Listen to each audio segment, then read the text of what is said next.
3 drinks sucessivos num bar chamado Fred's Place ou Ted's Spot, Ed's Net ou algo parecido me acalmaram um pouco, permitindo que eu refletisse sobre os últimos acontecimentos. Agora eram duas pessoas que conheciam Johnny Favorite mortas, e ambas usavam pentágonos. Fiquei me perguntando se o dente de Toots sumira como o anel de Fowler, mas não estava interessado a ponto de voltar e checar. As estrelas, por serem bastante comuns, talvez fossem coincidência, talvez fosse o caso. Também o responsável pela morte de um médico viciado e de um pianista de blues que conheceram Favorite, talvez, mas eu tinha bem dentro de mim mesmo a convicção de que ambas as mortes estavam ligadas a algo ainda maior. Recolhi meu troco no balcão úmido do bar e voltei ao trabalho. A viagem a Coney Island foi uma agradável distração. Faltava ainda 1h30 para o rush e o tráfego fluía livremente na FDR e no túnel Battery. Baixei o vidro na estrada Shore e respirei o ar gelado do mar, que soprava de Narrows. Quando alcancei a Avenida Cropsey, já me livrara do persistente odor de sangue que me invadira as narinas. Segui pela Rua 17 Oeste até a Avenida Surf e estacionei ao lado de uma pista de Stock Car. Coney Island, fora da temporada, parecia uma cidade fantasma. O esqueleto da montanha-russa pairava sobre minha cabeça como uma teia de aranha metálica, mas não havia gritos humanos. Somente o vento gemia por entre as estruturas, solitário como um apito de trem. Umas poucas almas penadas vagavam pela Avenida Surf, procurando o que fazer. Um par de gaivotas flanava pelo céu, esquadrinhando o solo atrás de restos de comida. O vento arrastava folhas de jornal ao longo das ruas desertas. Na avenida, as barracas de algodão doce, as casas de diversão e os fliperamas estavam todos fechados, parecendo palhaços sem maquiagem. Como de costume, o Nathan's Famous estava aberto.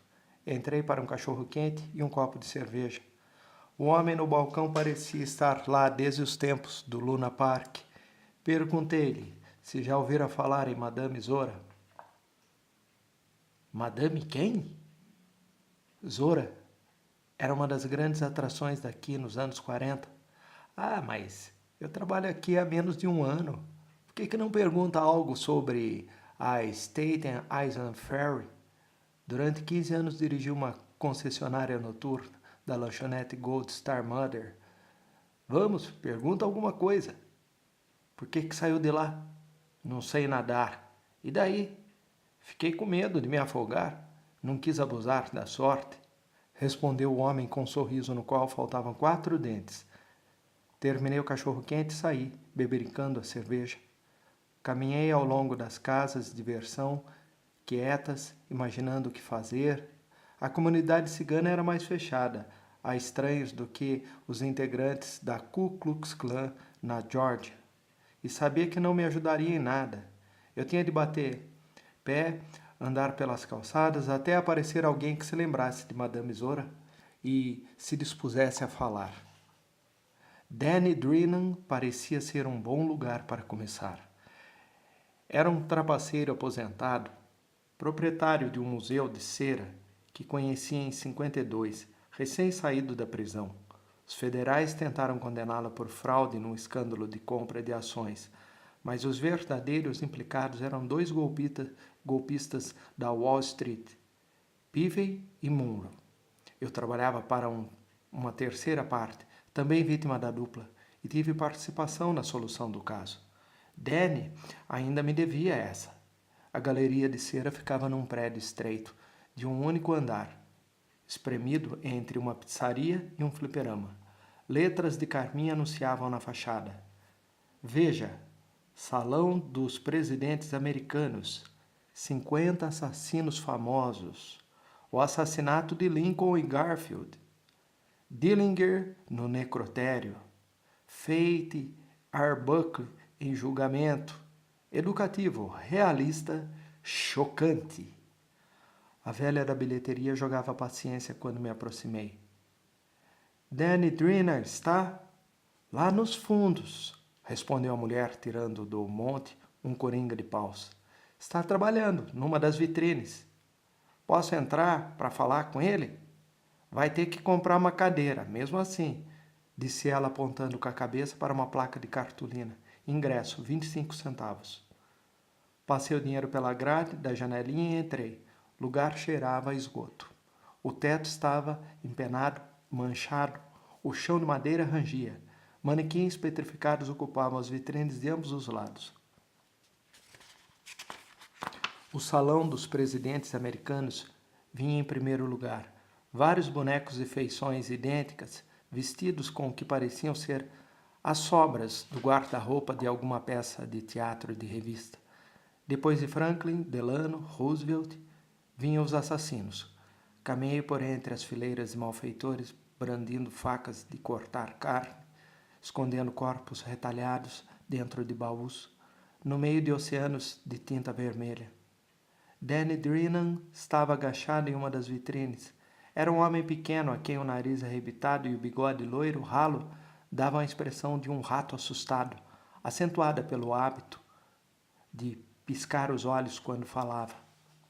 Danny trabalhava no episódio do assassinato de Albert Anastasia, ocorrido 2 anos antes numa barbearia e cuja encenação consistia em 2 encapuzados apontando revólveres para o homem sentado na cadeira do salão, a cabeça envolta em panos, enquanto o barbeiro aguardava calmamente nos fundos da loja.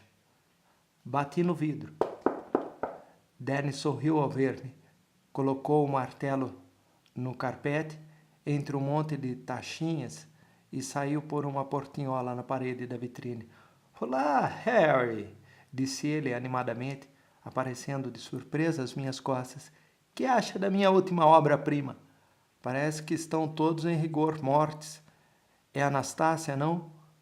Não pode estar assim tão ruim. Você acertou de cara. Passei pelos lados do Parque Sheraton ontem. Deve ter refrescado minha memória. Será minha grande atração na próxima temporada, disse Danny, piscando nervosamente. Cadeiras de barbeiro são caras, Harry. E eu não tinha dinheiro para fazer melhoramentos na temporada passada, mas já que estou falando no Sheraton, aquele era um bom lugar para negócio. Sabia que Arnold Rothenthaler foi morto lá em 28? A única diferença é que se chamava Parque Central naquela época. Venha, tem uma réplica dele, lá na frente, vou mostrar. Da próxima vez, Danny, os assassinatos reais que presencio já são suficientes. Acho que são. Então, o que o traz por esses lados? Como se eu já não soubesse. Diga você mesmo, parece que já sabe do que se trata. Os olhos de Danny pareciam semáforos desregulados. Não sei de nada, mas imagino que, se Harry está aqui, deve estar atrás de alguma informação. Acertou.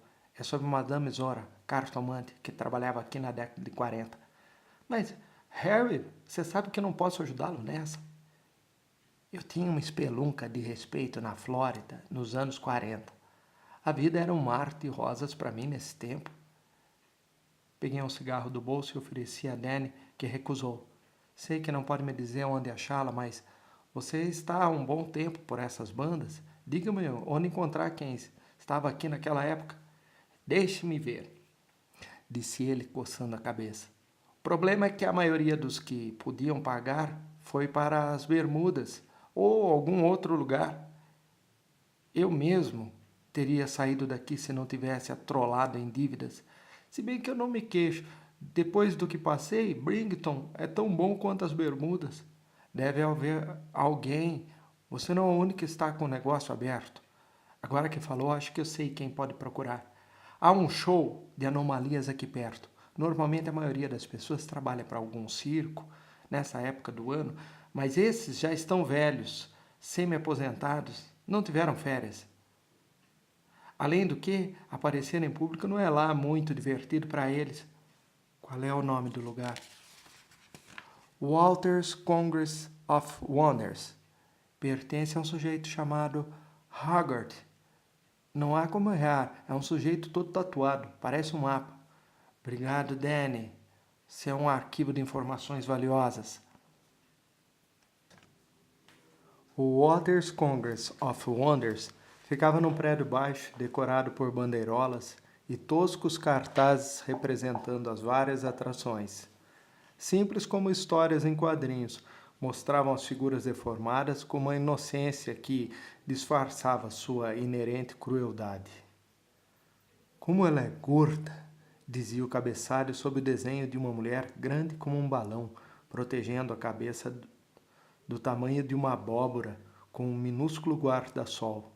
Ao lado dela estavam o homem tatuado, Jojo, o menino com a cara de cachorro e a princesa Sofia, a mulher barbada. As outras atrações eram uma hermafrodita, uma garota com serpentes enroladas no corpo, e um homem gigantesco. Na bilheteria vazia, um cartaz anunciava: aberto aos sábados e domingos. Apenas uma corrente barrava a entrada, como os cordões de camurça dos clubes noturnos. Passei por baixo dela e entrei.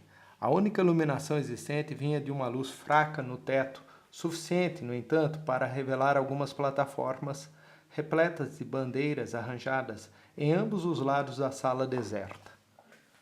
O odor de suor e a tristeza dominavam o ar. Numa das extremidades da sala, uma porta fechada, por cujo vão escapava um filete de luz. Fui até lá e bati. Está aberta, respondeu uma voz. Girei a maçaneta e entrei numa sala grande e nua, mobiliada apenas por sofás de segunda mão e alegres pôsteres circenses. A mulher gorda estava sentada num sofá que, diante de suas dimensões, parecia uma poltrona. Uma outra mulher minúscula e de barba escura e crespa entretinha-se com um quebra-cabeça. Sob a luz esfumaçada, 4 curiosos seres humanos engajavam-se no ritual do pôquer.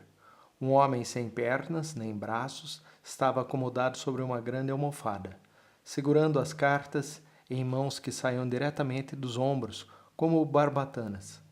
A seu lado estava o gigante, as cartas reduzidas a selos nas mãos enormes. O homem tatuado de que falara Danny era quem dava as cartas. Você está ou não jogando? Perguntou ele ao jogador à sua esquerda, um anão enrugado, trajando camiseta sem mangas. O homem tatuado tinha tantas figuras no pescoço, ombros e braços, que parecia estar usando alguma exótica roupa colante. Suas tatuagens, descoradas e apagadas, eram apenas um carbono borrado do belo trabalho epidérmico que o cartaz anunciava lá fora. Seja lá o que queira nos vender, não estamos precisando, disse ele ao ver a minha pasta. Não sou vendedor. Nada de apólice de seguro, pode estar certo. Então que diabos você quer? Um show de graça? Você deve ser o Dr. Haggard. Um amigo meu achou que um de vocês talvez pudesse me fornecer a informação que eu procuro. E quem seria esse seu amigo? Perguntou o multicolorido Sr. Haggard. Danny Drennan, dono do Museu de Cera. Sim, conheço Drennan, um ex-presidiário vagabundo. Haggard puxou um pigarro e cuspiu na cesta de lixo a seus pés, abrindo um sorriso para demonstrar que não tivera a intenção de dizer aquilo. Qualquer amigo de Danny é também meu amigo. Diga-me o que quer. Farei o que estiver a meu alcance para ajudá-lo. Posso sentar? Esteja à vontade, disse Haggard, puxando com os pés uma cadeira dobrável que estava sob a mesa. Sente-se aqui, ó. Aqui, amigo. Sentei-me entre Haggard e o gigante que, em nossa companhia, devia sentir-se como Gulliver entre os liliputianos. Procuro uma cartomante cigana chamada Madame Zora. Era uma grande atração daqui antes da guerra. Acho que não conheço, disse Haggard. O que me dizem, rapaz? Lembro de uma cartomante, só que se chamava Moon, disse o homem com barbatanas em lugar de braços. Esta era chinesa, grunhiu o gigante. Casou-se com um leiloeiro, mudou-se para Toledo. O que está procurando por ela? Haggart quis saber. Ela conhecia um cara que eu estou tentando encontrar. Você é detetive? Fiz que sim com a cabeça. Negá-lo só pioraria as coisas. Tira, hein? Haggart cuspiu de novo no lixo. Não o censuro por isso. Todos nós temos que ganhar a vida. De minha parte, nunca tive lá muito estômago com gente que mete o bedelho na vida dos outros, rugiu o gigante. Comer detetives te dá indigestão, é? Zombei. O gigante resmungou enquanto Hogarth saltava uma gargalhada. Batendo o punho azul e vermelho na mesa, espalhando por todo lado as pilhas de fichas cuidadosamente arrumadas. Eu conhecia Zora. A voz, delicada como porcelana chinesa, era da mulher gorda. Magnólias e madressilvas pareciam florescer no seu tom melodioso. Ela era tão cigana quanto você. Tem certeza? Claro que tenho. Al Johnson pintava o rosto de preto, mas isso não fazia dele um negro. Onde posso achá-la? Não saberia lhe dizer. Não a vejo desde que levantou o acampamento e foi embora. Quando foi isso? Primavera de 42. Simplesmente sumiu, da noite para o dia, sem avisar ninguém. O que pode me dizer a respeito dela? Quase nada. Tomávamos um cafezinho juntas, de vez em quando, falávamos sobre o tempo, coisas assim. Ela mencionou alguma vez um cantor chamado Johnny Favorite. A mulher gorda sorriu. Como se debaixo de toda aquela banha se escondesse uma garotinha que acabava de ganhar um presente. Estava radiante e cantarolava uma música antiga. Ele tinha amígdalas de ouro, não tinha? Para mim era o favorito mesmo. Li uma vez na sessão de fofocas do jornal que ele havia consultado Zora, mas quando lhe perguntei a respeito, ela se fechou completamente. Não há nada que possa me contar, por mais insignificante que pareça? Desculpe, mas não éramos assim tão chegadas. Sabe quem poderia ajudá-lo? O velho Paul Boltz. Era sócio dela naqueles tempos e ainda mora por aqui. Onde posso achá-lo? No Steve Chase. É vigia de lá. A mulher gorda começou a se abanar como uma revista de cinema. Haggart, por que não faz alguma coisa que o vapor desse aquecedor? A sala está fervendo. Estou quase derretendo. Se isso acontecesse, retrucou Haggart, rindo, você se tornaria o maior pudim do mundo. O calçadão e a praia de Brington estavam desertos. No local onde no verão multidões se acotovelavam ao sol, suando, apenas uns poucos lixeiros se aventuravam procurando garrafas e refrigerantes na areia.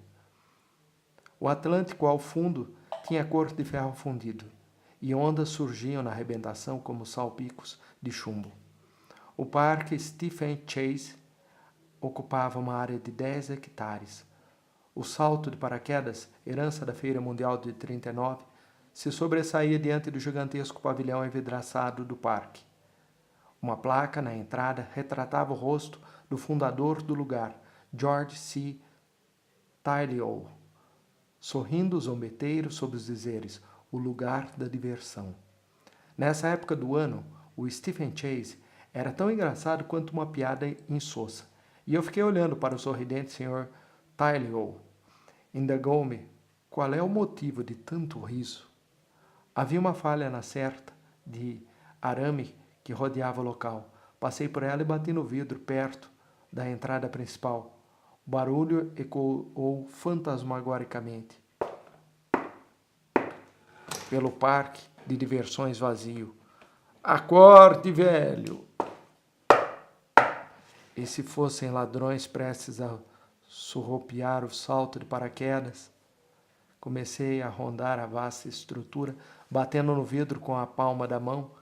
De repente, dei de cara com o cano de um revólver, um Colt 38 especial, que de meu ângulo de visão mais parecia um canhão. Segurando a arma estava um velho vestindo um uniforme marrom, seus olhos vesgos, puxados, estavam fixos em mim. Você deve ser o Sr. Boltz, Paul Boltz. Não interessa quem eu sou. Quem é você? Meu nome é Engel, sou detetive particular. Preciso conversar com você. É sobre um caso no qual estou trabalhando. Mostre-me algo que o prove. Quando fiz menção de pegar a carteira, Boltz bateu com o 38 enfaticamente na fivela do meu cinto. Use a mão esquerda.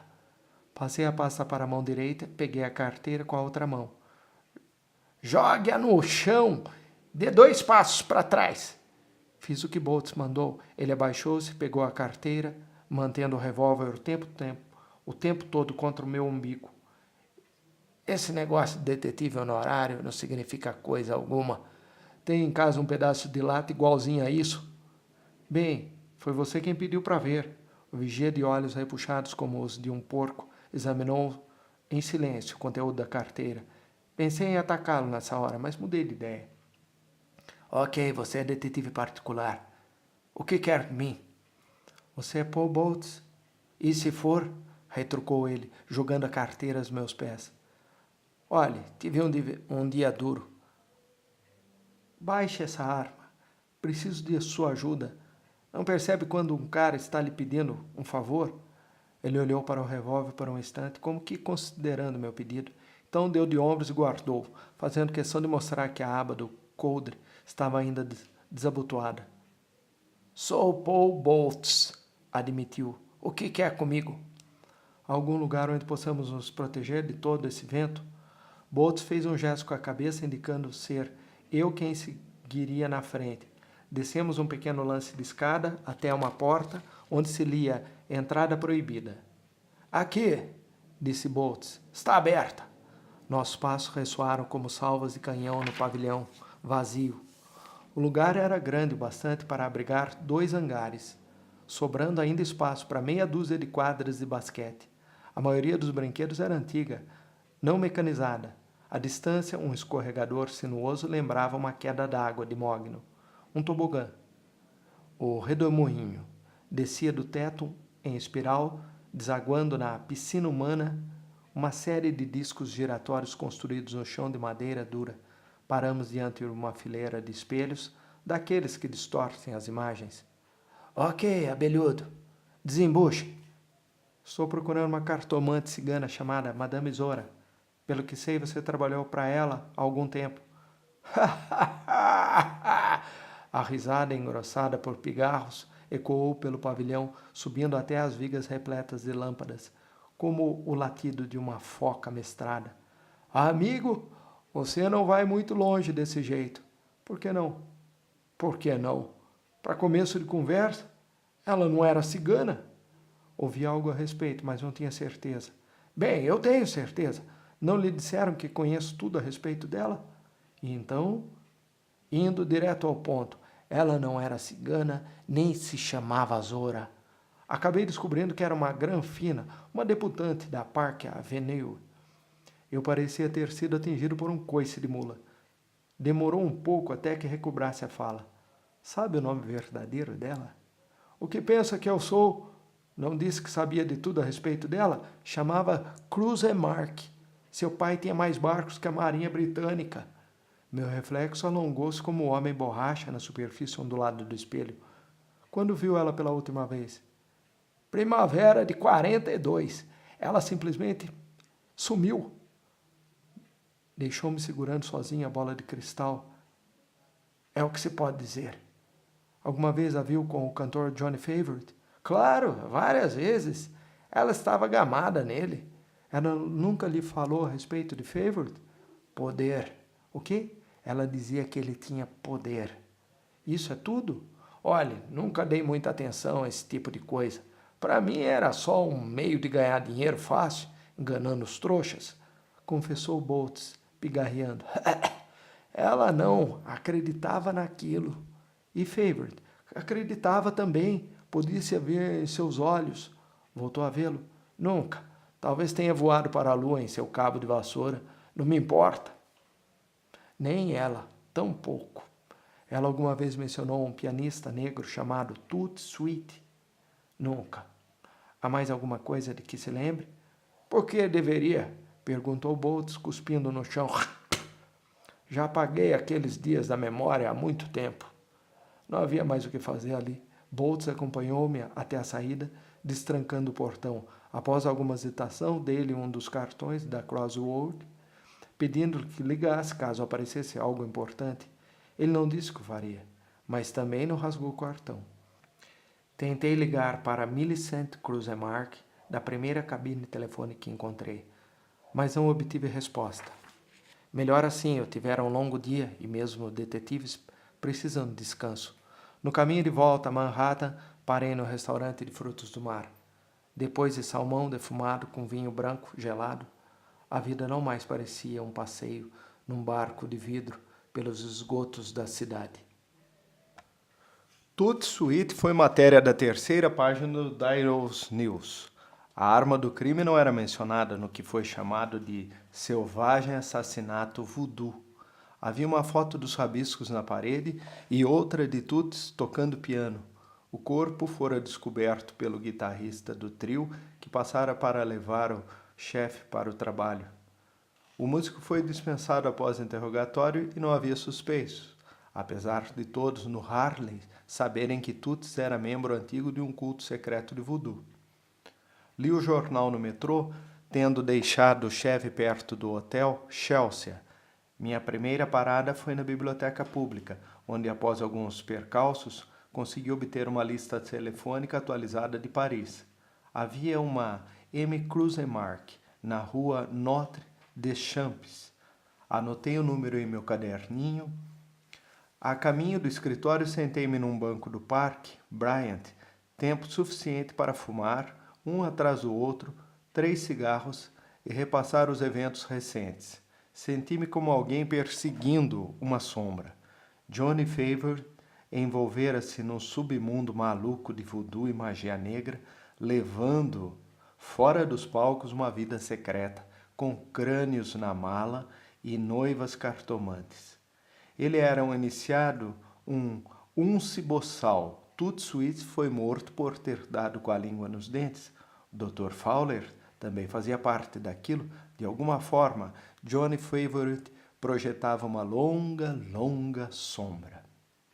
Era quase meio-dia quando cheguei a Crossroad. Abri a correspondência e encontrei um cheque de $500 da Macintosh. Winesap and Spy, que separei antes de jogar o resto no lixo. Liguei para o telefone de recados, nada, embora uma mulher que se recusou a deixar o nome ou número tivesse chamado 3 vezes naquela manhã. O passo seguinte foi tentar contatar Margaret Krusemark, em Paris, mas a telefonista nada conseguiu em 20 minutos de tentativas. Disquei para Herman Winesap em Wall Street e agradeci pelo cheque. Ele perguntou-me como ia o caso. Respondi que ia bem, mencionando o desejo de entrar em contato com o Sr. Cypher. Winesap disse que o encontraria à tarde para tratar de negócios e lhe daria meu recado. Eu estava tentando vestir um sobretudo quando o telefone tocou. Era Epiphany Proudfoot e parecia estar sem fôlego. Tenho de vê-lo imediatamente. Por quê? Não quero falar por telefone. Onde é que você está agora? Na loja. Não se apresse. Estou saindo para comer alguma coisa. Encontro você aqui a 1h15. Sabe como chegar? Tenho seu cartão. Ótimo. Vejo-a em 1 hora. Ela desligou sem se despedir. Antes de sair, guardei o cheque de Winesap no cofre. Estava diante dele de joelhos quando ouvi o barulho da porta automática na antessala. Clientes são sempre bem-vindos. É por isso que a palavra entre está pintada na porta da frente sob o nome da firma. Mas clientes geralmente batem na porta do escritório interno. Quando alguém entra de sopetão sem bater, é sinônimo de tira ou confusão, ou ambos. Desta vez, era um policial à paisana, usando uma capa de gabardine amarrotada, sapatos gastos e calça de pele de cabra curtas demais, deixando à mostra um par de meias brancas. Você é Engel? Ele mesmo. Sou o tenente detetive Stern. Este é meu parceiro, Sargento Damos, disse o policial meneando a cabeça em direção à porta, Onde estava seu colega, um sujeito barrigudo, com cara de poucos amigos e vestido como um carregador de sacos das docas, cap de lã e jaqueta xadrez de lenhador. Apesar de estar barbeado, sua barba era tão escura que parecia pólvora queimada sob a pele. Em que posso ajudá-los, cavalheiros? Respondendo algumas perguntas. Sterne era alto, tinha a mandíbula saliente e o nariz como a ponta de um furador de gelo. O rosto se projetava agressivamente para a frente, seus lábios mal se moviam quando falava. Com muito prazer, eu estava saindo para almoçar. Se importariam de me acompanhar? Podemos conversar melhor aqui, retrucou Sterne, enquanto seu parceiro fechava a porta. Por mim, tanto faz. Dei a volta por trás da escrivaninha e peguei uma garrafa de uísque canadense e meus charutos. Esta é a hospitalidade que eu posso oferecer. Os copos de plástico estão em cima do filtro. Nunca bebo em serviço, disse Sterne, pegando alguns charutos. Bem, não se importem comigo. Estou no meu horário de almoço. Levei a garrafa até o filtro, enchendo o copo pela metade e adicionando um dedo de água. Saúde. Onde estava na manhã de ontem, por volta das 11? Perguntou Sterne, guardando os charutos no bolso. Em casa? Dormindo? De certo é grande negócio trabalhar por conta própria, disse Sterne, com o canto da boca para Deimos, que respondeu com um grunhido. Por que diabos você dorme enquanto o resto do mundo trabalha, Engel? Trabalhei até tarde ontem à noite. E pode me dizer onde? No Harlem? O que significa tudo isso, tenente? Reconhece? Perguntou Sterne, mostrando-lhe algo que tirou do bolso de sua capa. É um de meus cartões comerciais. Talvez você pudesse explicar como foi achado no apartamento da vítima de um assassinato. Tudo sweet. Fale-me a respeito. Sterne sentou na beirada da escrivaninha, empurrando a aba do chapéu cinza para trás. Não há muito o que contar. Sweet foi a razão de minha ida ao Harlem. Estou trabalhando num caso para o qual precisava vê-lo. Não consegui muita coisa com ele, o que já esperava. Dei-lhe o cartão para a eventualidade de lembrar de alguma coisa. Está muito fraco, Engel. Tente de novo. Tudo bem. É um caso de desaparecimento. A parte em questão evaporou há mais de 12 anos. Uma das poucas pistas que eu tinha era uma foto antiga do cara posando com Toots Sweets. Por isso, fui ter com ele na noite retrasada. Toots deu uma de inocente no começo, quando conversei com ele, no Red Rooster. E por essa razão eu o segui quando ele deixou o bar, indo a algum tipo de cerimônia voodoo lá pelos lados do Mir. Eles dançaram, mataram uma galinha, senti-me como um turista. Quem são eles? Indagou Stern. Cerca de 15 homens e mulheres, todos de cor. Nunca os vira antes, exceto Toots. O que fez depois disso? Nada. Toots deixou o parque sozinho, eu segui até sua casa e forcei-o a contar a verdade. Ele disse que não vira o sujeito que eu procurava desde que a foto fora tirada. Dei-lhe meu cartão e pedi que me ligasse caso eu lembrasse de alguma coisa. Melhorou? Não muito, comentou Stern, olhando para as unhas grossas com desinteresse. O que usou para fazê-lo falar? Psicologia? Stern arqueou as sobrancelhas, olhando com o mesmo desinteresse antes dispensado as unhas. Quem é então a parte em questão? O que deu no pé? Não posso dar-lhe essa informação sem consentimento do meu cliente. Não me venha com essa, Engel. Você não poderá fazer muito pelo seu cliente estando na delegacia e é para lá que vou levá-lo se não quiser colaborar. Por que radicalizar desse modo, tenente? Estou trabalhando por um advogado chamado NSAP, que me garante o mesmo direito à privacidade que ele possui. Se você me trancafiasse, eu estaria fora da cadeia em 1 hora. Poupe gasolina. Qual é o telefone do advogado? Anotei o número numa página do bloco, entregando a Stern. Disse-lhe tudo o que sabia. Ao que parece, alguns dos companheiros de macumba de Toots deu cabo dele. Se pegarem alguém, terei muito prazer em fazer o reconhecimento. É muita bondade sua, Engel, retrucou Stern com sarcasmo. Que é isso? Agora era a vez do sargento Deimos, que estivera xeretando pelo escritório. A pergunta era relativa ao diploma de Direito na Universidade de Yale, emoldurada na parede sobre o fichário, que pertencera a Cavaleiro. É um diploma de Direito? Pertencia ao cara que começou esse negócio. Ele já morreu. Sentimental? Murmurou Esther com os lábios fechados, como um ventríloco. Dá um toque de classe. Que está escrito nele? Perguntou Demos. Agora você me pegou, não entendo coisa alguma de latim. Então isso é latim? É, latim. Que diferença faria se fosse hebraico? Perguntou Esther. Demos deu de ombros. Mais alguma pergunta, tenente? Esther novamente lançou-me seu olhar desconfiado de tira. Podia-se ver em seus olhos que ele nunca sorria. Estava apenas fazendo seu trabalho. Nenhuma. Você e seu direito à privacidade podem ir almoçar agora. Talvez eu volte a entrar em contato com você, mas não precisa ficar preocupado. É só outro pobre coitado assassinado. Ninguém liga a mínima. Se precisar, telefone. Pode ficar certo disso. Ele é um verdadeiro cavalheiro, não é, Demos? Nos esprememos, os três, no minúsculo elevador e descemos sem trocar uma única palavra. A casa de carnes, Golk, ficava na rua 43, do lado oposto ao edifício Times. O lugar estava lotado quando entrei, mas consegui sentar-me a um canto do balcão.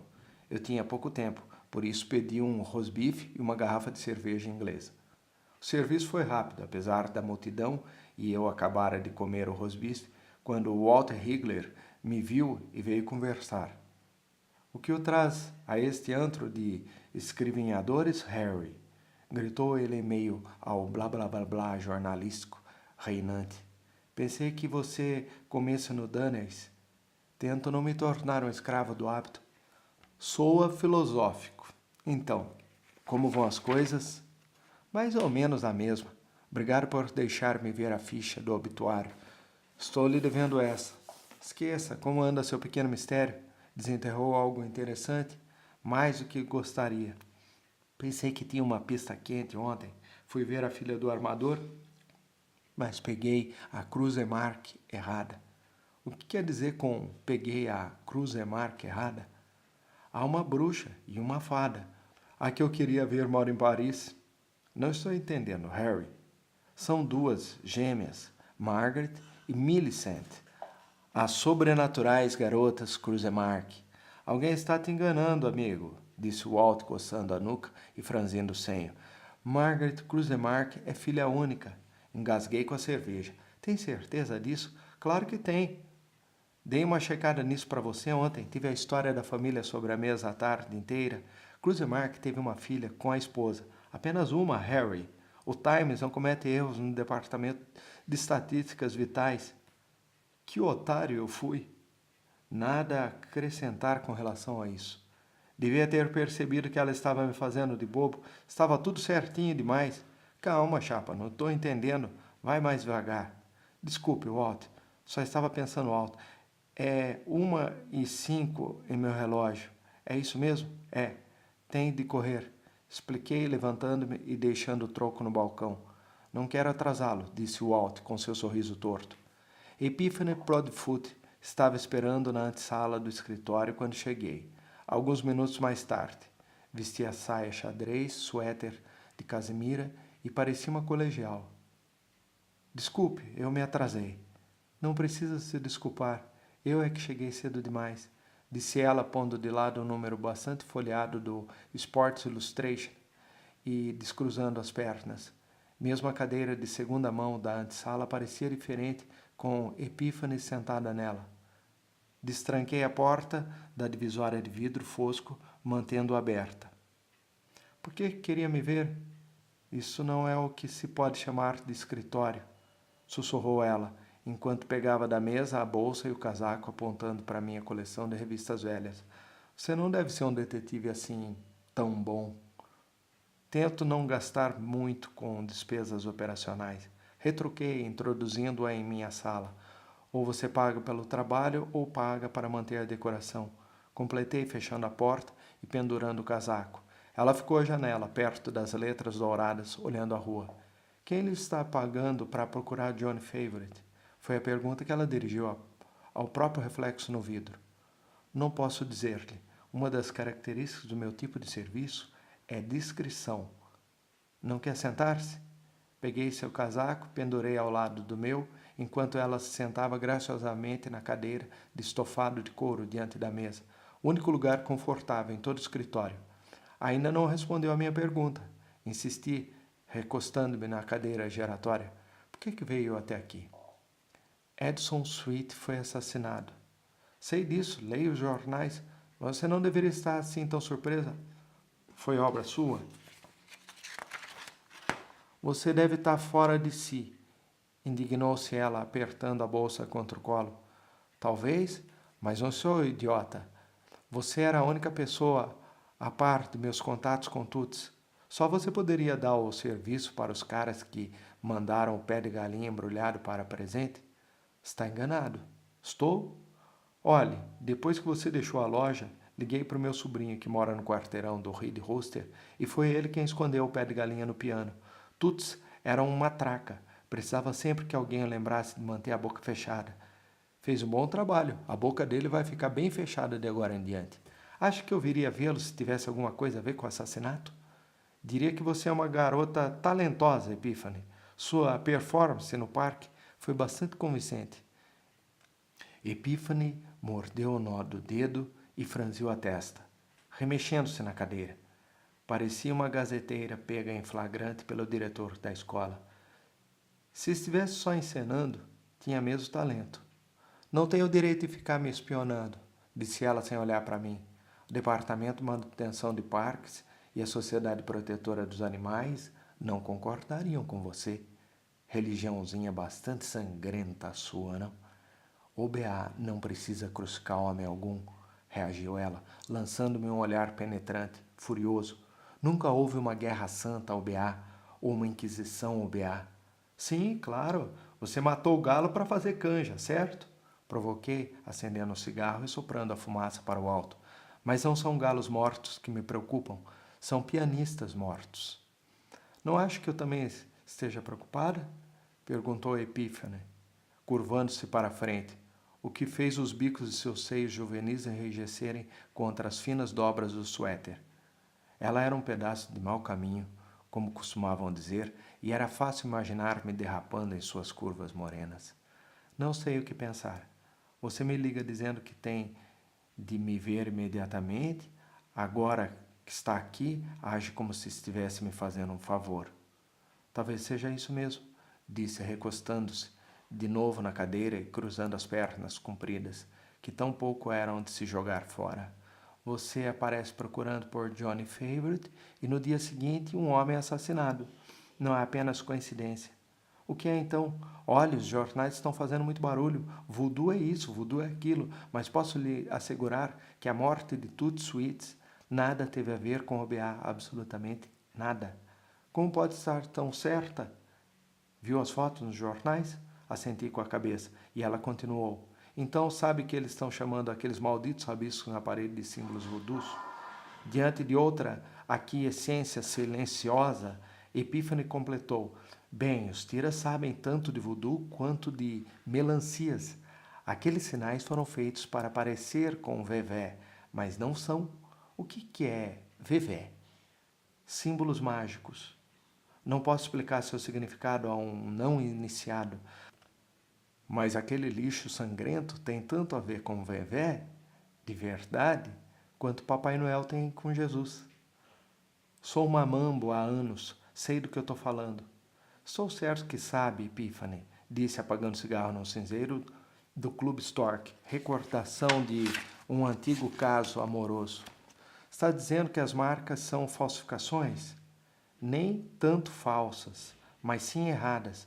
Não sei como explicar. Talvez seja o mesmo que alguém escrever um jogo de tênis insistindo em dizer que um erro no primeiro saque dá o ponto ao oponente. Entende o que eu quero dizer? Dobrei o exemplar do News na página 3, segurando-o de modo que Epiphany pudesse ver as fotos. Apontei para os zigue-zagues, espirais e cruzes quebradas, perguntando: "Você diz que eles se parecem com desenhos voodoos, vevé, ou seja lá o que for, mas são usados incorretamente. É isso. Vê aquele círculo, aquele com a serpente engolindo o próprio rabo? É Dambala, símbolo da perfeição geométrica do universo. É vevé, com certeza, mas nenhum iniciado pintaria ao lado de babaco como está aí. Então, quem quer que tenha feito esses desenhos sabia pelo menos como representar Dambala e Babaco? É o que eu venho tentando lhe dizer. Sabia que Johnny Favorite esteve envolvido com o BA? Sei que ele era um unce boçal. Tuts tinha mesmo uma boca grande. O que mais você sabe? Apenas que Favorite estava de caso com sua mãe nessa época. Epiphany fez uma careta, como alguém experimentando algo azedo. É verdade, confessou balançando a cabeça como que para negar o que dizia. Johnny Favorite era meu pai. Retesei-me agarrando os braços da cadeira, estupefato com sua revelação. Há mais alguém que saiba disso? Ninguém, a não ser você, eu e mamãe. E ela está morta. E Johnny Favorite? Ele nunca soube. Já estava longe com o exército muito antes de eu completar 1 ano. Falei a verdade quando disse que não conhecia. Por que está me contando isso agora? Estou com medo. Há algo na morte de Tuts que tem a ver comigo. Não sei como ou porquê, mas posso senti-lo bem dentro de mim mesma. E acha que Johnny Favorite também está envolvido? Não sei nem o que pensar. Cabeça pensante aqui é você. Imagine que devesse saber. Talvez possa ajudá-lo. Talvez, se ainda está me escondendo alguma coisa, agora é a hora de falar. Epiphany olhou para as mãos entrelaçadas. Não tem mais nada a dizer. Decidiu, levantando-se muito brusca e segura de si. Vou embora. Você certamente tem trabalho a fazer. É o que eu estou fazendo nesse exato momento, respondi erguendo-me. Espero que tenha dito a verdade há pouco, quando falou sobre discrição. Tudo que me contou permanecerá estritamente confidencial. Assim espero. Desejou ela, sorrindo. Era um sorriso genuíno e sem a intenção de provocar algum efeito. De qualquer modo, embora contra todas as evidências, confio em você. Obrigado. Agradeci dando a volta à mesa quando ela abriu a porta. Não se preocupe, posso achar a saída sozinha. Tem meu número? Ela fez que sim com a cabeça. Ligo se souber de alguma coisa. Se isso não acontecer, ligue assim mesmo. Ela concordou novamente com a cabeça e saiu. Fiquei onde estava, imóvel, até ouvir o som da porta da frente se fechando. Em 3 passos peguei minha pasta, casaco e tranquei o escritório. Antes de sair, encostei o ouvido à porta, esperando Epiphany pegar o elevador. O corredor estava vazio. Os únicos sons eram os de Ira Kipling somando uma devolução atrasada de impostos e o depilador elétrico de Madame Olga, removendo pelos indesejáveis. Corri até a escada de incêndio e fui descendo de 3 em 3 degraus. Ganhei do elevador por pelo menos 15 segundos, esperei na escada, com a porta corta-fogo entreaberta, até Epiphany passar por mim, em direção à rua. Seguia de perto. Ela dobrou a esquina e entrou no metrô. Pegou a linha sentido centro-bairro. Entrei no carro de trás e assim que o trem começou a se mover, saí e me postei na plataforma de metal sobre o engate dos vagões, de onde podia vê-la através do vidro, sentada muito ereta, com os joelhos bem juntos, olhando para os anúncios sobre as janelas. Desceu 2 pontos depois na estação da Praça Colombo. Tomou o rumo leste, caminhando ao longo da parte sul do Central Park, passando pelo Memorial Maine e sua carruagem puxada por cavalos marinhos. Havia poucos pedestres, mas eu fiquei longe o suficiente para não ouvir seus saltos baterem nas pedras hexagonais do asfalto que ladeava o parque. Pegou a 7ª Avenida em direção ao centro. Na esquina da rua 57, foi parado por uma senhora carregando uma pesada sacola de compras, e eu esperei na entrada de uma loja de lingerie enquanto ela dava instruções, apontando para trás em direção ao parque, sem me ver. Quase a perdi de vista quando ela atravessou correndo as 2 pistas da avenida, momentos antes de o semáforo abrir. Fiquei retido do outro lado, mas Epiphany diminuiu o passo para observar o número das lojas localizadas ao lado do Carnegie Hall. Antes mesmo que o sinal de pedestres abrisse, vi quando ela, já na outra esquina, parou e entrou num prédio. Eu já sabia o endereço, 881 Sétima Avenida. Era onde morava Margaret Krusemark. No saguão, a seta de latão sobre o elevador da direita alcançou o 11º andar, enquanto seu gêmeo, da esquerda, descia, desembarcando no térreo um quarteto de cordas completo, carregando os estojos de seus instrumentos. O menino de entregas com uma caixa de papelão sobre os ombros era o único a subir e desceu no 5º andar. Pedi à ascensorista que me deixasse no 9º. Subi a escada até o andar de Margaret Krusemark, deixando para trás o ritmo frenético de uma aula de sapateado. A mesma soprano cantava, subindo e descendo de tom quando atravessei o corredor deserto até a porta com o símbolo de escorpião. Abri minha pasta sobre o tapete gasto. Vários papéis e formulários davam um ar formal ao suporte sanfonado na parte de cima, mas no fundo falso eu guardava meus instrumentos de trabalho. Uma camada de espuma de poliuretano mantinha as coisas no lugar, ou seja, um jogo de ferramentas de arrombamento, microfone e mini gravador, binóculos, uma máquina para fotografar documentos, uma coleção de chaves mestras que me custaram $500, algemas niqueladas e um Smith Wesson 38 carregado. Peguei o microfone e prendi ao fone de ouvido. Era uma bela peça. Quando encostasse o microfone na superfície da porta, ouviria tudo o que estivesse acontecendo no apartamento. Se aparecesse alguém, poderia colocar o microfone no bolso da camisa e o fone de ouvido ficaria parecendo um aparelho contra a surdez. Mas isso não foi necessário. Apenas o trenado da soprano ecoava no corredor vazio, junto com distantes lições de piano. Dentro do apartamento ouvia a voz de Margaret Krusemark. Não éramos grandes amigas, mas eu tinha grande respeito por sua mãe. A resposta abafada de Epiphany era inaudível. A astróloga continuou. Encontrei-a várias vezes antes de você nascer. Era uma mulher poderosa. Quanto tempo durou seu noivado com Johnny? Perguntou Epiphany. 2 anos e meio. Creme ou limão, querida? Hora do chá, de novo. Epiphany escolheu limão e disse: minha mãe e ele foram amantes durante todo esse tempo. Cara criança, acha que eu não sabia disso? Johnny e eu não tínhamos segredos. Foi por isso que vocês dois acabaram. Nosso noivado era exclusivamente para consumo da imprensa. Tivemos nossas próprias razões para anunciar que ele acabara. Na verdade, nunca estivemos tão próximos como durante os últimos meses antes de Johnny ir para a guerra. Nosso relacionamento era peculiar, não o nego, mas espero que você seja sofisticada o bastante para não levar em consideração convenções burguesas. Sua mãe certamente nunca se importou com elas. O que poderia ser mais burguês que um ménage à trois?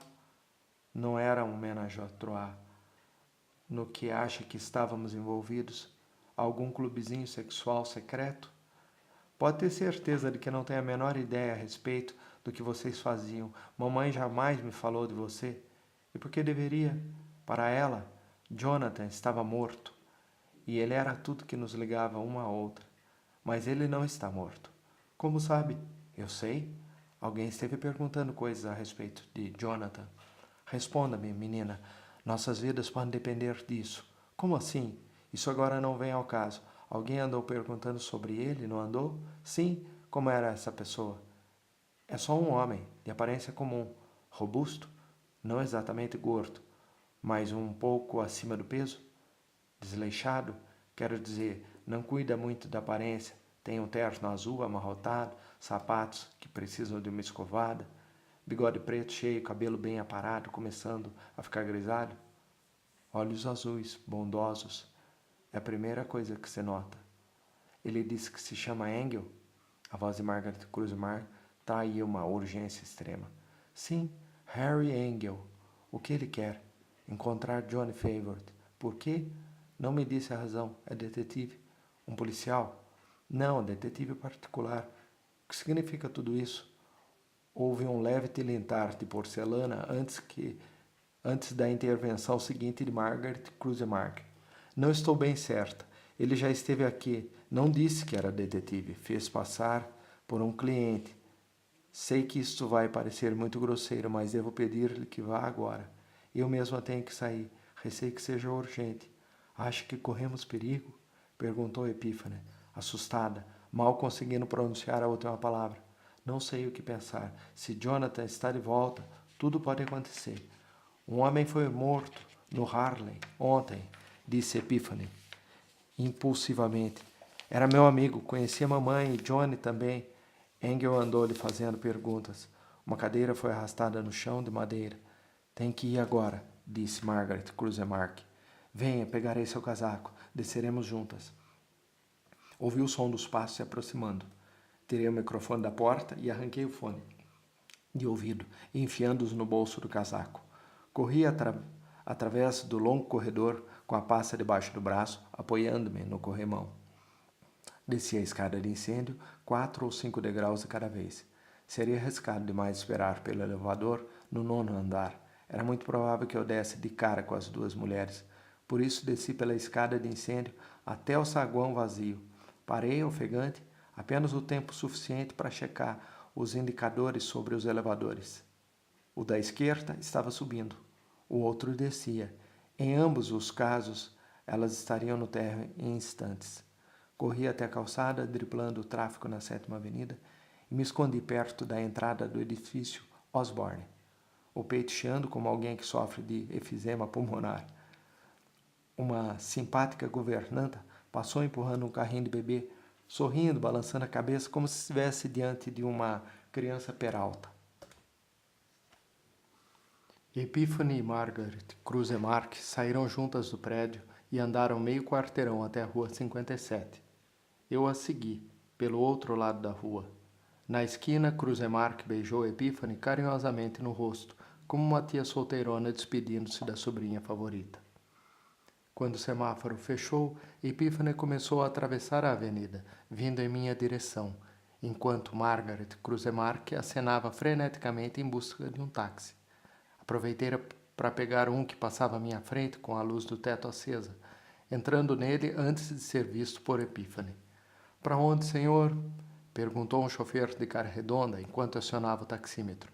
— Gostaria de ganhar o dobro do que marcar aí o seu taxímetro? O que tem em mente? Quero que siga alguém. Pare um instante em frente à casa de chá russa. Ele fez o que lhe pedi, depois virou-se no banco e ficou olhando para mim. Mostrei-lhe o distintivo de inspetor honorário. Vê a senhora com casaco de tweed, que acaba de pegar o táxi em frente ao Carnegie Hall? Não a perca de vista. Vai ser como tirar doce de uma criança. O outro táxi fez um retorno abrupto na 57ª. Fizemos a mesma manobra, discretamente, e mantivemos meio quarteirão de distância, enquanto eles seguiam para o centro. O motorista sorriu enquanto nossos olhares se cruzaram no espelho retrovisor. — O dobro é o que você prometeu, não? Contanto que não nos vejam. Estou há tempo demais nessa vida para deixar isso acontecer. Continuamos descendo a 7ª Avenida até a Times Square, passando em frente a meu escritório antes que o outro táxi virasse à esquerda e rumasse para leste pela Rua 42. Manobrando com maestria por entre o tráfego, nos mantivemos próximos sem despertar suspeitas, embora o motorista tivesse de se esforçar um pouco para transpor um sinal vermelho na 5ª Avenida, quando parecia que ficaríamos para trás. Havia muito congestionamento nos 2 quarteirões entre a 5ª e a Grande Central, e o tráfego diminuiu a marcha, chegando a quase parar. — Devia ter visto isto aqui ontem, comentou o taxista. Parada do dia de São Patrício. Ficou estupido a tarde inteira. O carro de Margaret Cruzemark entrou na Avenida Lexington, parando em frente ao edifício Chrysler. A luz do teto acendeu. Ela estava saltando ali. — Aqui está bom, disse eu, e paramos em frente ao edifício Channing. O taxímetro marcava $1,50. Dei $7 ao chofer, deixando que ficasse com o troco. Ele merecia. Quando comecei a subir a Avenida Lexington, o outro táxi já se fora e Margaret Cruzemark não estava à vista. Não tinha importância. Eu sabia para onde ela estava indo. Passando pela porta giratória, Chequei o quadro de informações no salão angular de mármore e cromo do edifício Chrysler. A Estaleiros Cruzemark ficava no andar 44. Só após ter saído do elevador é que mudei de ideia quanto a confrontar-me com os Cruzemark. Era muito cedo para abrir o jogo, ainda que eu não tivesse nenhum grande trunfo na manga. A filha descobriu que eu estava atrás de Johnny Favorite e correu direto para o pai. Qualquer que fosse o assunto entre os dois, era algo importante. Senão, Margaret teria ligado. Eu estava pensando em quanto daria para escutar aquela conversa em família quando avistei um limpador de janelas atravessando o corredor. Era um homem careca, de meia idade, com o nariz amassado, de ex-boxeador. Caminhava pelo corredor assobiando fora de tom o grande sucesso do último verão, Volere, vestindo um macacão sujo, cinza, arrastando os arreios de sustentação com um par de suspensórios caídos. Só um minuto, companheiro, disse, e ele parou no meio de uma nota, olhando para mim, ainda com um bico nos lábios, como alguém à espera de um beijo. Aposto que não sabe de quem é a efígie na nota de 50. Que é isso? Sorria, você está na TV? De jeito nenhum. Estou apenas apostando que não sabe de quem é a cara da nota de $50. Ok, espertinho. Thomas Jefferson. Errou. E daí? Grande coisa. Que é afinal? Peguei a carteira e retirei uma nota de $50, que deixou separada para emergências ou eventuais subornos. Segurando para que ele pudesse ver o nome escrito, pensei que você talvez gostasse de saber. O limpador de janelas pigarreou e piscou. Quanto você ganha? Vamos, diga. Não é segredo, é? $4,5 por hora, graças ao sindicato. Que acharia de ganhar 10 vezes isso, graças a mim? É? E o que eu devo fazer para ganhar essa grana? Empresta seu equipamento por 1 hora e vai dar uma volta. Desça e toma uma cerveja. Ele esfregou a cabeça, embora sua careca já estivesse suficientemente polida. Você é meio louco, não é? Havia um quê de verdadeira admiração em sua voz. Que diferença faz? Tudo que quero é que empreste suas coisas, sem perguntas. Você pode ganhar 50 pratos em 1 hora fazendo absolutamente nada. O que acha? Ok, colega, feito. Já que você está dando dinheiro de mão beijada, eu é que não vou perder a oportunidade. Sabe a decisão. O limpador de janelas fez sinal para que eu o seguisse, levando-me até uma porta estreita perto da escada de incêndio, o armário de material de limpeza. Deixe minhas coisas aqui quando tiver acabado, disse ele, tirando o macacão e o arreio de sustentação. Pendurei terno e sobretudo no cabo de uma vassoura e vesti um macacão, que recendia levemente a amônia, como pijamas após uma orgia. Quase ia esquecendo de tirar a gravata, mas, alertado a tempo pelo limpador de janelas, guardei-a no bolso do sobretudo, pedindo a ele que me explicasse como usar o arreio de sustentação. Você não está pensando em sair lá fora, tá? Tá louco? Só quero fazer uma brincadeira com uma amiga, recepcionista nesse andar. Está bem, só não esqueça de deixar as coisas no armário depois. Coloquei a nota de 50 em seu bolso. Agora, vá se divertir com o Lee Simpson Grant. Vendo por sua expressão que ele não entendera a brincadeira, disse-lhe que olhasse a esfinge da nota. Ele foi embora assobiando. Retirei o 38 antes de colocar a pasta sob a pia de concreto. O Smith Wesson Sentinel é uma arma bastante jeitosa. Tambor pequeno cabe convenientemente no bolso e, não tendo trava, não há perigo de enganchar na roupa quando se saca. Certa vez tive fazê-lo com o revólver ainda no paletó. Pobre de meu guarda-roupa, mas ainda assim bem melhor do que ter de vestir um daqueles ternos que só tem a parte da frente. Brinde das casas funerárias. Deixei o pequeno revólver de 5 tiros escorregar para dentro do bolso. No outro, coloquei o microfone, balde e esfregão na mão. Atravessei o corredor até a imponente entrada de bronze e vidro da Estaleiros Cruzemark.